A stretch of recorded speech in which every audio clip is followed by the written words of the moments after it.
جسمانی امراض پرہیز سے جاتے ہیں اور روحانی امراض پرہیزگاری سے۔ اپنا خیال بھی اہم ہے، لیکن سب سے اہم خیال اس کا ہے جس نے تجھے صاحب خیال بنایا۔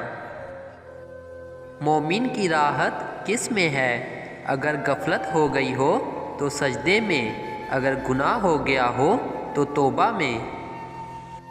مومن وہ نہیں جس کی محفل پاک ہو، مومن وہ ہے جس کی تنہائی پاک ہو۔ انسان کو اچھی سوچ پہ وہ انعام ملتا ہے جو اسے اچھے اعمال پہ بھی نہیں ملتا، کیونکہ سوچ میں دکھاوا نہیں ہوتا۔ ہمیشہ سچے لوگوں سے دوستی رکھو، کیونکہ وہ اچھے دنوں میں سرمایہ اور برے دنوں میں محافظ ہوتے ہیں۔ علم وہ نہیں جو آپ نے سیکھا ہے، علم تو وہ ہے جو آپ کے عمل و کردار سے ظاہر ہو۔